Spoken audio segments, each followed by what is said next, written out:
ఇలా పట్టు బ్లౌజులకి మనకు అంచులు వస్తూ ఉంటాయి కదండి. ఈ అంచుతోటి మనం డిజైన్ ఏ విధంగా కుట్టుకోవాలని చూపిస్తాను.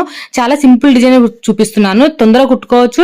అలాగే డిజైన్ అయితే నాకు చాలా బాగా నచ్చిందండి, అందుకోసం మీకు కూడా వీడియో అయితే తీస్తున్నాను. చూడండి, ఒక సైడ్ వచ్చేసి పెద్ద బార్డర్ వచ్చింది, ఒక సైడ్ వచ్చేసి చిన్న బార్డర్ వచ్చింది. పెద్ద బార్డర్ వచ్చేసి హ్యాండ్స్ వేస్తాను, చిన్న బార్డర్ వచ్చేసి మనకు నెక్ డిజైన్ కి అయితే వాడుకుందాము.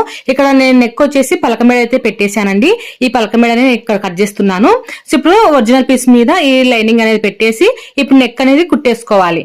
ఇలా నెక్ చుట్టూరు పాదం ఇంచు గ్యాప్ ఉండేలాగా చూసుకొని ఈ విధంగా ఒకటే లెవెల్ అనే పాదం ఇంచు ఉండేలాగా చూసేసుకొని ఈ విధంగా కుట్టు అనేది వేసేసేయండి. ఇలా వేసేసిన తర్వాత ఎక్స్ట్రా క్లాత్ మధ్యలో సెంటర్ లో ఉంది కదా, ఈ క్లాత్ అనేది కట్ చేసి అక్కడక్కడ టాకాలనే పెట్టేసుకోవాలి. ఈ విధంగా పెట్టేసిన తర్వాత లైనింగ్ అనేది కొద్దిగా బయటికి కనిపించేలాగా మనం మళ్ళీ సపరేట్ గా లైనింగ్ వేయాల్సిన అంటే మళ్ళీ సపరేట్ గా గోటు వేయాల్సిన అవసరం లేకుండా ఇదే లైనింగ్ ఇది వచ్చేసి పాలిస్టర్ లైనింగ్ అనమాట. మనకు పాలిస్టర్ లైనింగ్ సాయిపోదు.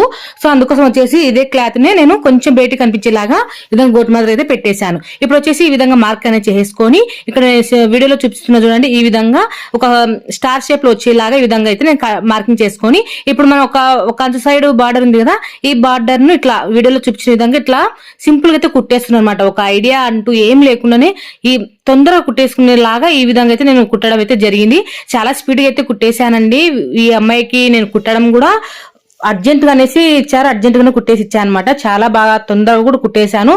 ఇది కుర్తుండగా ఆలోచన అనేది వచ్చిందనమాట. మామూలుగా వేరే క్లాత్ తో డిజైన్ పెడదాం అనేసి అనుకున్నాను. బట్ ఏంటంటే ఒక బార్డర్ ఉంది కదా, ఈ బార్డర్ తోటి డిజైన్ అనేది పెడదాము, అందులో పట్టు శారీస్ కి డీసెంట్ గా ఉంటేనే బాగుంటది డిజైన్స్, అందుకోసం ఇలా అయితే తీసుకున్నాను. ఇంకొక మిగిలిన బార్డర్ ఉంది కదా, ఈ మిగిలిన బార్డర్ ని కూడా ఈ విధంగా వీడియోలో చూపించిన విధంగా ఇటు సైడ్ ఈ విధంగా ఇట్లా క్లాత్ అనేది ఇట్లా మడత పెట్టేసుకొని కుట్టేయడమే, అంతే అండి. మనము ఏం క్యాన్వాస్ వాడట్లేదు, ఎందుకంటే మనం క్యాన్వాస్ వాడాల్సిన అవసరం లేదు. ఇది గట్టి అంచు ఉంటుంది కదా, ఇది పట్టు కాబట్టి మనకు గట్టిగానే ఉంటుంది. సో ఇంకా మనకి ఇక్కడ లోపలికి పీసు లేకుండా ఇట్లా లోపలికి ఇట్లా క్లాత్ అని ఇట్లా మడత పెట్టేసుకొని ఈ విధంగా ఇలా మోడల్ అనేది కుట్టేసుకోవచ్చు. ఇదే మోడలే కాదండి, మనకి ఏ ఇష్టమైన మోడల్ అయినా కుట్టేసుకోవచ్చు, ఎటువంటి క్యాన్వాస్ ఏం వాడాల్సిన అవసరం లేదు. సో చూసారు కదా, మళ్ళీ ఇటు సైడ్ కూడా ఇదే అంచుని ఈ విధంగా పెట్టేసుకొని నేను ఈ విధంగా కుట్టేస్తున్నాను.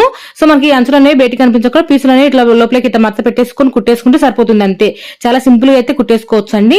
సో చూసారు కదా, ఇది ఒక బార్డర్ ని నేను సెంటర్ సగం చేసుకుని అటు సైడ్ ఇటు సైడ్ అయితే కుట్టేశాను. సో ఫైనల్ గా అయితే ఇలా అయితే ఉందన్నమాట. ఇట్లా కుట్టిన తర్వాత నేను బ్లౌజ్ మొత్తం స్టిచ్చింగ్ చేసిన కూడా చూపిస్తాను. ఇప్పుడు చూడండి, నాకు ప్లేన్ ఉంటే అంత అనిపించలేదు అనేసి మళ్ళీ ఇక్కడ లేస్ అయితే వేస్తున్నాను. ఈ లేస్ వేయటం వల్ల ఇంకా హైలైట్ గా కనిపిస్తుంది అనమాట డిజైన్. సో మొత్తం బ్లౌజ్ డిజైన్ కుట్టిన తర్వాత కూడా మీకు చూపిస్తానండి. ఇక్కడ మనకు మధ్యలో ఇక్కడ కొంచెం గ్యాప్ ఉంది కదా, ఇక్కడ గ్యాప్ లో కూడా నేను స్టోన్స్ అనేవి పెట్టాను. సో చూడండి, ఇక్కడ లేస్ పెట్టేసుకోవచ్చు, కానీ నాకు ఇంకా నచ్చలేదు అనమాట. ఇలా డీసెంట్ గా ఉంటేనే బాగుందనేసి నేను ఇలా అయితే పెట్టేశాను. ఇక్కడ 2 స్టోన్స్ అయితే పెట్టాను. ఫైనల్ అయితే మన బ్లౌజ్ స్టిచ్చింగ్ చేసిన తర్వాత కూడా ఇలా ఉంది.